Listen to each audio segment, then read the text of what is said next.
రమణమూర్తి అల్లుడికి ఎదురుగా కూర్చున్నాడు. ఆయన కామేశ్వరరావు ఇద్దరు కనక మహాలక్ష్మి ఇచ్చిన గారెలను తినసాగారు. రమణమూర్తి తినే గారెలకి చిన్న చిల్లులు ఉండడం, కామేశ్వరరావు తినే గారెలకి పెద్ద చిల్లులు ఉండటం ఆ ఇద్దరూ గమనించలేదు. గుర్తు కోసం అలా చేసింది కనక మహాలక్ష్మి. కామేశ్వరరావు తినే గారెపిండిలో ఒక టాబ్లెట్ని పొడి చేసి కలిపింది ఆదిలక్ష్మి.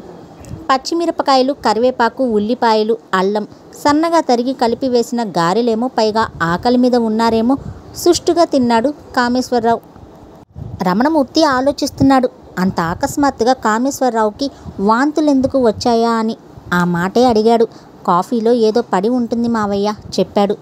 నీవి మధ్య సింగపూర్ వెళ్ళొచ్చావా అడిగాడు రమణమూర్తి కాసేపు ఆగి. సింగపూరా? లేదే. ఏం లేదు, సినిమా షూటింగ్ కోసం వెళ్ళావేమోనని అడిగానంతే. సింగపూర్లో తీసిన తెలుగు సినిమాలు తక్కువ, నేను వెళ్ళలేదు. మరి 2 గారెలు వడ్డించడానికి వచ్చిన కనక మహాలక్ష్మి ఆ మాటలు విని చెప్పింది. అదేమిటి నాయనా, నీవు సింగపూర్ వెళ్ళిన సంగతి మర్చిపోయావా? మీ నాన్న చెప్పాడు నీవేదో తమిళ సినిమా షూటింగ్ కోసం అక్కడికి వెళ్ళావని. ఎందుకు చెప్పాడబ్బా? మా నాన్న అలా అబద్ధం చెప్పాడు కామేశ్వరరావు. కావచ్చు, చెప్పింది కనక మహాలక్ష్మి. అదేంటి పూర్తిగా తినకుండా లేస్తున్నావు అడిగాడు రమణమూర్తి. కామేశ్వరరావు కుర్చీలోంచి లేవడంతో 2 వేళ్ళు చూపించాడు కామేశ్వరరావు. ఆ తర్వాత ఆ వేళ దాదాపు 40 సార్లు టాయిలెట్లోకి వెళ్ళొచ్చాడు కామేశ్వరరావు.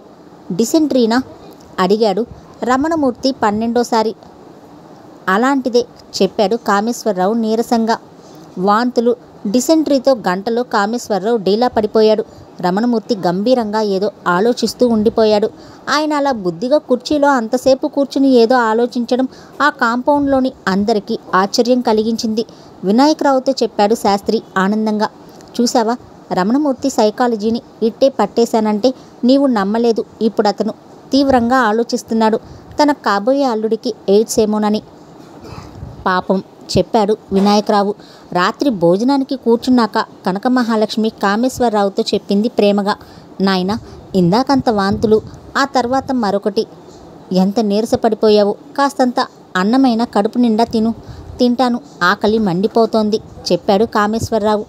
బావకి గుత్తొంకాయ కూర ఇంకాస్త వెయ్యి చెప్పింది ఆదిలక్ష్మి చిన్నగా తన తల్లితో. ఆ కూరలో కలిపిన నిద్రమాత్ర పొడి వల్ల చారన్నం సగం కలుపుకుంటూనే తూలసాగాడు కామేశ్వరరావు. ఎంతో డల్గా ఉంది అతనికి. హాయిగా పడుకోవాలని ఉంది. ఆ మాటే చెప్పి కంచంలో చేయి కడుక్కొని కంచం పక్కనే పడుకున్నాడు కామేశ్వరరావు. వెంటనే నిద్రలోకి జారిపోయాడు. పాపం బావకి ఏమైందో చెప్పింది ఆదిలక్ష్మి. వారం క్రితం కూడా ఓ రోజు ఇలాగే అయిందట. ఇందాక నా దగ్గర చెప్పుకొని వాపోయాడు అబద్ధమాడింది కనక మహాలక్ష్మి. రమణమూర్తికి బిలహరి చెప్పిన ఎయిడ్స్ వ్యాధి లక్షణాలు గుర్తుకు వచ్చాయి. వాంతులు, డిసెంట్రీ, డల్గా మత్తుగా ఉండటం ఆ వ్యాధి ప్రాథమిక లక్షణం. ఇలా అయితే ఎలా? బావని డాక్టర్ బిలహరి దగ్గరికి లేపి తీసుకుని వెళ్దామా నాన్నగారు అడిగింది ఆదిలక్ష్మి. డాక్టర్ బిలహరి దగ్గరికా? వద్దొద్దు చెప్పాడాయన కంగారుగా. మంచి డాక్టరేగా ఆయన. మన ఆదిని చూశాడు కదా, 4 బిళ్ళలకే ఎలా తేరుకుందో చూడండి చెప్పింది కనక మహాలక్ష్మి. ఆ తద్దినం మనకి దేనికి? వాళ్ళ ఊరెళ్ళాక చూపించుకుంటాడు చెప్పాడు రమణమూర్తి కోపంగా. ఆ మాటలతో కామేశ్వరరావుకి ఎయిడ్స్ వ్యాధి అన్న విషయం తన తండ్రి రూఢిగా నమ్మాడన్న సంగతి గ్రహించింది ఆదిలక్ష్మి. అమ్మా, శాస్త్రీ పథకం అఖండంగా సక్సెస్ అయింది అని చెప్పింది రహస్యంగా తన తల్లితో. క్లైమాక్స్ ఏ నాటకంకైనా ముఖ్యమే. మీ ఇద్దరికి పెళ్ళి వద్దు అనిపించాలిగా. సుబ్బలక్ష్మి విషయంలోలా మన నాటకం మొత్తం బయటపడకుండా ఉండాలిగా చెప్పిందావిడ భయంగా. నాదకర్ణి మర్నాడు ఉదయం వచ్చాడు. కామేశ్వరరావు మర్నాడు బారెడు పొద్దెక్కాక కానీ లేవలేదు. లేచాక అతనికి విపరీతమైన నీరసం, అంతే ఆకలి. గత రోజు తిన్నదేమీ వంటబట్టకపోవడంతో అతని అనారోగ్యం గురించి తెలిసిన నాదకర్ణి పైత్యమై ఉంటుంది. రోజుకి 10 లెమన్ టీలు తాగుతూ ఉంటాడు. వద్దంటే వినడు అని కొట్టిపారేశాడు. నాదకర్ణితో రహస్యంగా తనకి పెళ్లి ఇష్టం లేదని చెప్పే అవకాశం ఆ ఇంట్లో కామేశ్వరరావుకి లభించలేదు. తను ఆదిలక్ష్మిని చేసుకుంటే ఆమె కాల్చుకుని మరణిస్తుందని, తర్వాత తనని పోలీసులు పట్టుకుని 7 ఏళ్ళు జైలు శిక్ష పడేలా చేస్తారని చెప్పలేకపోయాడు. రమణమూర్తి కూడా ఎలా నో అనాలా అని సతమతమవుతున్నాడు. నో అంటే నాదకర్ణి మండిపడతాడు. తమ కుటుంబాల్లో ఆర్థికంగా, సాంఘికంగా పైకి వచ్చిన వాళ్లలో అతనొక్కడే.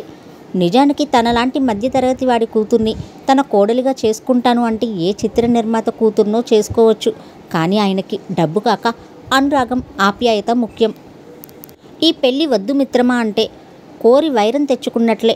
అలా అని చూస్తూ చూస్తూ తన కూతుర్ని ఓ ఎయిడ్స్ వ్యాధిగ్రస్తుడికి ఇచ్చి వివాహం జరిపించలేడు. నిజం చెప్తే కామేశ్వరరావు ఆఖరి 2 సంవత్సరాలు సుఖంగా బ్రతకలేడు. రోజురోజుకి తను చావుకి దగ్గరవుతున్నానన్న భయంతో బ్రతికి చావాలి. అతను మరణిస్తాడన్న బాధ నాదకర్ణికి తను కల్పించిన వాడవుతాడు. ఈ డ్రామా ఎలా ముగుస్తుందా అని వినాయకరావు ఆత్రంగా చూస్తూ ఉన్నాడు. ఆఫీస్కి వెళ్తే తను పని చేయలేనన్న భయంతో సెలవు పెట్టి ఇంట్లోనే ఉండిపోయాడు. ఆ రోజు ఆఫీస్కి వెళుతుంటే అడిగాడు వినాయకరావు. 2 పథకాలు ఓకే అయ్యాయి, మరి 3వ పథకం మాటేంటి? నాదకర్ణికి ఆదిలక్ష్మిని తన ఇంటి కోడల్ని చేసుకోకుండా ఉండేలా చేయాలి కదా. శాస్త్రి చిన్నగా నవ్వి చెప్పాడు. ఇంతదాకా ఎప్పుడు అడుగుతావా అని చూస్తూ ఉన్నాను. నీవు నాకు మండ్రకప్ప పార్టీ ఇస్తావా ఈ పెళ్ళి రద్దయితే? ఓ అయితే నేను సాయంత్రం వచ్చేసరికి తయారుగా ఉండు. పార్టీ రాత్రికే. శాస్త్రి ఆదిలక్ష్మి చేతికి ఓ గాజు గ్లాసుని ఇచ్చాడు. దాని నిండా పాలున్నాయి. నిన్న మీ దగ్గర అప్పు తీసుకున్న పాలు అని చెప్పాడు. పాలకి అప్పేమిటో చెప్పాడు నాదకర్ణి. నేను అద్దెకున్న వాళ్లతో నిక్కచ్చిగా ఉంటాను చెప్పాడు రమణమూర్తి. ఆదిలక్ష్మి గ్లాసులోని పాలుని ఓ స్టీల్ గిన్నెలోకి వంచింది. మగ్లో అడుగున అంటించిన తెల్ల కాగితం మీద ఏదో రాసి ఉండటం చూసి గబగబా చదివింది. అది ఓ ఇంగ్లీష్ గూఢచారి సినిమాలోని ట్రిక్ తప్ప శాస్త్రి స్వంత ఆలోచన కాదు. అందులో రాసి ఉన్న చిన్న సందేశం చదివి ఆదిలక్ష్మి చిరునవ్వు నవ్వింది. ఏంటి నీలో నువ్వే ఆ చిరునవ్వులు అడిగింది కనక మహాలక్ష్మి అది గమనించి. శాస్త్రి గారు మరో ఐడియా ఇచ్చారా అమ్మా చెప్పింది తల్లికి గొంతు తగ్గించి. ఆ సలహాన్ని క్షణాల్లో పాటించింది. డియర్, నాకు ఈ పెళ్ళి తప్పేట్లు లేదు. మా కామబావ ఎలాగైనా సరే నన్ను చేసుకోవాలన్న పట్టుదల మీద ఉన్నాడు. నేను పుట్టింటికి వచ్చినప్పుడల్లా మనం కలుసుకోవచ్చు. నీ ఆది ఈ వాక్యాలని లేటెస్ట్ సినిమా రంజనీలో విఐపి వాళ్ళ అండర్వేర్ ప్రకటనలో ఉన్న ఖాళీ తెల్ల కాగితం మీద రాసింది. ఆ సినిమా వారపత్రికని నాదకర్ణి చూసేలా పట్టుకుని ఎదురింటి కుర్రాన్ని పిలిచి చెప్పింది. దీన్ని తీసుకుని వెళ్ళి అద్దె షాపులో ఇచ్చిరారా. ఏమిటది అడిగాడు నాదకర్ణి సినిమా వాసనని పట్టేసి. ఏం లేదు చెప్పింది. ఆదిలక్ష్మి తడబాటుని సహజంగా అభినయించడంతో అది తెచ్చిపెట్టుకున్న నటన అని గ్రహించలేకపోయాడు చిత్ర దర్శకుడు నాదకర్ణి. సినిమా రంజనిలా ఉందే. అవును, పాతది, మొదటి సంచికది చెప్పింది. కాదు, చిరంజీవి బొమ్మ లేటెస్ట్దిలా ఉందే. ఇలాతే కాదు, పాతది. చూసిస్తానంటే ఇవ్వమ్మా మృదువుగా కోప్పడ్డాడు రమణమూర్తి కూతుర్ని. విధి లేక ఇచ్చినట్లుగా ఇస్తూ చెప్పింది ఆదిలక్ష్మి. ఆలస్యం చేస్తే అద్దె షాప్ వాడు ఇంకో రోజుకి అద్దె కట్టమంటాడు. సుహాసిని సింగిల్ టేక్లో వరుసగా 10 షాట్స్ ఓకే చేయించిందంట. గుడ్. కొందరు దర్శకులు lights on off face of చేస్తే గానీ మిగిలిపోతూ ఉన్నారు. ఏడాదికి 1-2 సినిమాలు చేస్తారు. ఏవి గుర్తుంచుకోదగ్గవి కావు. రకరకాల కామెంట్స్ చేస్తూ అందులోని వార్తలని విశేషాలని చదవసాగాడు నాదకర్ణి. ఓ పేజీ తిప్పాక అందులో రాసి ఉన్నది ఎలాంటి కామెంట్స్ లేకుండా నిశ్శబ్దంగా చదివాడు. అది విఐపి ప్రకటనతో తను రాసిందని గుర్తించింది ఆదిలక్ష్మి. నాదకర్ణి ఆమె మొహం వంక పరిశీలనగా చూశాడు. తర్వాత చెప్పాడు. నేను సాయం వస్తానులే, లైబ్రరీ దాకా వెళ్ళొద్దాం పద. ఆదిలక్ష్మితో నాదకర్ణి బయటకు వచ్చాక అడిగాడు. నీవు ప్రేమలో పడ్డావా అమ్మా? ఎవరతను? పోండి సిగ్గుని అనునయించి చెప్పింది ఆదిలక్ష్మి. ఇలాంటివి దాచకూడదు, లేకపోతే నా సినిమా అర్ధమొగుడులో లాగా సగంలోనే ఆగిపోతుంది. మీరెందుకు అలా అనుకుంటున్నారు అడిగింది ఆదిలక్ష్మి. నా మూవీలో అలాగే ట్రాజడీ అయింది. కామేశ్వరరావుని చేసుకోవాలని నీకు లేదనిపించి అడుగుతున్నాను. ఏమో. ఈ డియర్ ఎవరు? అద్దె పుస్తకాలిచ్చే లైబ్రరీ అతనా లేక మరొకరా? అరే, ఇది చదివారా? ఆశ్చర్యం అభినయించి అడిగింది. నా ప్రశ్నకి సమాధానం చెప్పు. నా ఫ్రెండ్కి రాశాను. మీరు అనుకున్నట్లు లవర్కి కాదు. కాదా? కాదా? కాదు. కానీ ఈ సంగతి మీరు నాన్నకి చెప్తే కాదు అనే చెప్తాను. నా సంగతి వదిలేద్దాం. బావకి నన్ను చేసుకోవాలని లేదు. నాన్నకి నన్ను కామేశం బావకి ఇవ్వాలని లేదు. అమ్మకి లేదు, నాకు లేదు. ఉన్నదంతా మీకొక్కరికే. తెల్లబోతూ చూశాడు నాదకర్ణి. మీరు నిశ్చితార్థం గురించి ఎలాంటి టాపిక్ తీసుకుని రాకండి. మెడ్రాస్ బయలుదేరండి. అక్కడికి వెళ్ళి నాకు వేరే సంబంధం చూడమని రాయండి. నాన్న సరే అంటాడు. బావ కూడా ఏమీ అనుకోడు. ఈ సంగతులన్నీ నీకెలా తెలుసు? నీ పెళ్లి గురించి బావ నువ్వు అప్పుడే మాట్లాడుకున్నారా? ఆశ్చర్యంగా అడిగాడు నాదకర్ణి. అద్దె లైబ్రరీలో సినిమా రంజని ఇచ్చేశాక నాదకర్ణి సిగరెట్ ఉపయోగించి చెప్పాడు. కాముణ్ణి వచ్చి నన్ను కలవమను. ఆదిలక్ష్మి ఒంటరిగా ఇంటికి తిరిగి వెళ్ళి ఆ సంగతి కామేశ్వరరావుతో తర్వాత తన తల్లితో ముందు చెప్పింది. అరగంట తర్వాత తండ్రి కొడుకులిద్దరూ ఇంటికి తిరిగి వచ్చారు. వాళ్ళేం మాట్లాడుకున్నారో ఎవరికీ అంతుపట్టలేదు. కానీ ఇద్దరు గంభీరంగా ఉన్నారు. నేను మధ్యాహ్నం విజయవాడ వెళ్ళి అక్కడి నుంచి మెడ్రాస్ వెళ్తున్నాను. కాముడు కూడా చెప్పాడు నాదకర్ణి. అలాగే ఒసే పరమన్నం రాత్రికి కాదు ఈ పూటే చెయ్యి అరిచాడు రమణమూర్తి వంటగదిలోని భార్యకు వినపడేలా. అంతేకాని ఈరోజు ఉండొచ్చుగా అనలేదు నాదకర్ణి వదిలివేసినట్లుగా. రమణమూర్తి తన కూతురు పెళ్లి గురించి మాట్లాడతాడని ఎదురు చూసిన నాదకర్ణికి నిరాశే మిగిలింది. మధ్యాహ్నం బస్కి బయలుదేరారు తండ్రి కొడుకులిద్దరూ. నీ సినిమాకి పాస్ పంపించు అనడం మినహా రమణమూర్తి కూడా గంభీరంగా ఉన్నాడు. నాదకర్ణితో కూడా ఎక్కువ మాట్లాడలేదు. ఆటో ఎక్కాక చెప్పాడు నాదకర్ణి. మాట్లాడైతే ఏమైనా ఉందా? లేదు. వెళ్ళాక ఉత్తరం రాస్తాను. అలాగే జాగ్రత్తగా వెళ్ళండి.